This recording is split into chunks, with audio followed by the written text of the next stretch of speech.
Baik, Assalamualaikum warahmatullahi wabarakatuh. Nah, di sini kita akan belajar yang namanya fonik. Apa sih fonik itu? Nah, what is synthetic phonic? Synthetic phonic is a method of teaching reading and writing where words are broken up into smallest units of sound and phoneme. Jadi, synthetic phonic adalah metode mengajar membaca, metode mengajar pengajaran membaca dan menulis di mana kata-kata dipecah menjadi unit bunyi terkecil yang disebut dengan fonem. Nah, kenapa sejarah dari kenapa terjadinya, kenapa ada yang namanya metode fonik ini. Nah, pada suatu hari ada sebuah kajian independen yang diterbitkan oleh pemerintah Inggris pada tahun 2006, ya pada tahun 2006. Nama kajiannya itu atau nama laporannya itu adalah Rose Report. Nah, yang dipimpin sama Jim Rose. Tujuan dari penelitian metode ini tuh apa sih? Kenapa kok ada metode ini? Gitu maksudnya biar apa? Nah, hasil dari kajian itu, dari Rose Report tadi itu, hasil kesimpulannya adalah synthetic phonic itu merupakan hasil kajian menyimpulkan bahwa synthetic phonic itu merupakan pendekatan yang paling efektif untuk membantu anak belajar membaca. Why? Kenapa kok pendekatan ini tuh merupakan pendekatan yang paling efektif? Ada tanda tanya kan di situ. Nah, karena pendekatan itu tersistematis, terstruktur, dan juga bertahap. Seperti itu.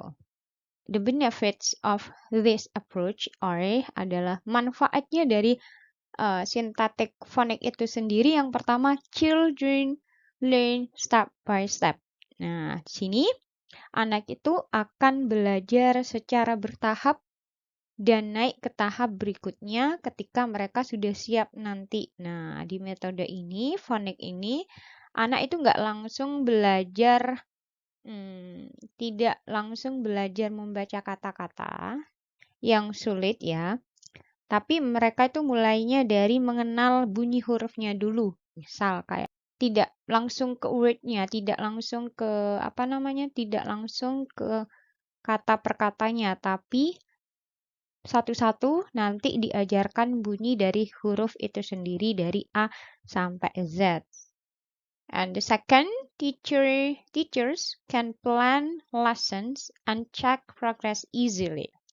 Nah, nanti di situ guru memiliki rencana pembelajaran yang jelas dan dapat memantau perkembangan anak dengan mudah. Nah, nanti di sini ada ada urutan pembelajarannya ya terstruktur. Jadi guru itu mengetahui mana anaknya ini lebih lemahnya di sini, lemahnya di sini. Nah, seperti itu. Bagusnya di sini. Nah, kalau anaknya sudah sudah diajarkan terlebih dahulu apa yang akan dipelajari berikutnya. Dengan demikian, guru dapat melihat perkembangan setiap anak gitu.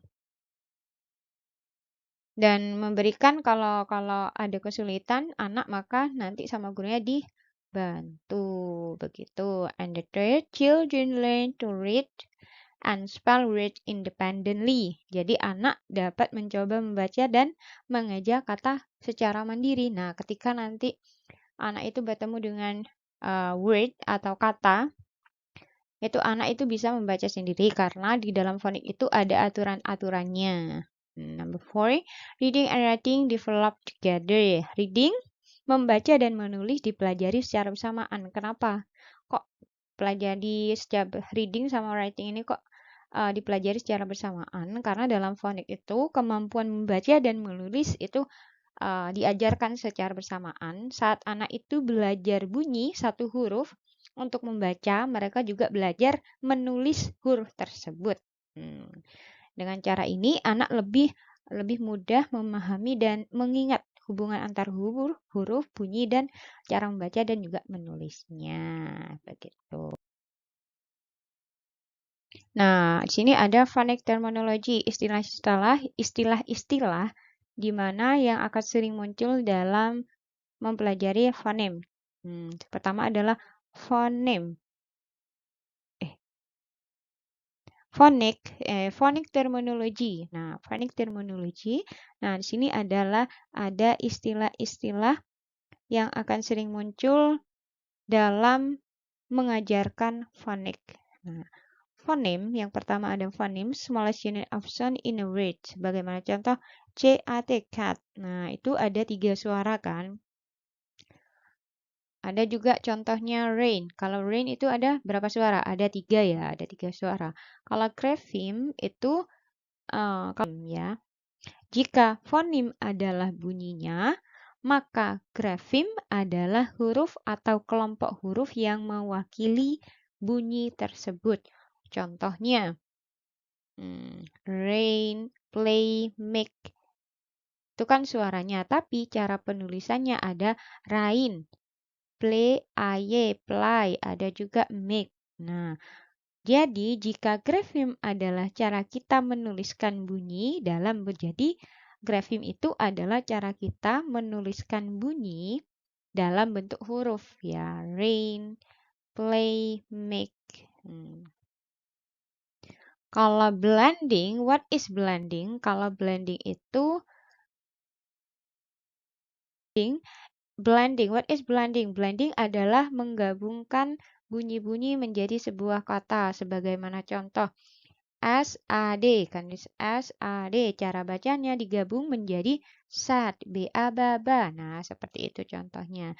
Segmenting, kalau segmenting itu jika blending, segmenting adalah kebalikan dari si blending.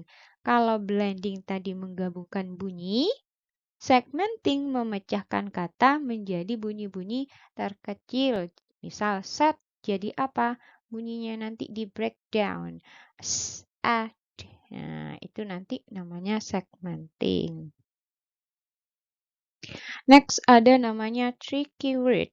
Kalau tricky word itu atau common exception, itu tricky word itu merupakan salah satu aturan di mana ada kata-kata yang tidak mengikuti aturan-aturan dari si phonics-nya nanti. Jadi tricky word adalah kata-kata yang tidak bisa dibaca hanya dengan mengikuti aturan phonik yang sudah dipelajari si anak. Contoh ada he, ada she, ada one. Nanti ada banyak beberapa tricky word yang akan dipelajari. Yang nomor 6, number 6 adalah two letters making one sound, di mana adalah dua huruf yang bekerja sama menghasilkan satu bunyi. Atau dua huruf nanti dua huruf menjadi satu suara. Sebagaimana contoh CH itu tidak dibaca sama H, akan dibaca chair, seperti itu dan lain sebagainya. Sama yang seperti yang tadi itu ya. C itu adalah two letters that work together to make one sound. Kalau C-grab itu adalah 3 huruf yang bekerja sama untuk menghasilkan satu bunyi. Sebagaimana contoh IGH itu bukan dibaca I, G, H, akan tapi dibaca I. Seperti contoh Nike. Nah, walaupun terdiri dari 3 huruf, anak hanya akan mendengar satu huruf. Kalau mnemonic itu adalah sebuah ilustrasi atau gambar yang membantu anak mengingat bunyi huruf. Sebagaimana contoh, huruf S itu nanti akan dibuat seperti gambar ular. Jadi anak bisa mengingat S itu seperti desisan ular. Nah, seperti itu agar membantu anak lebih mudah mengingat hubungan antara huruf dan bunyinya.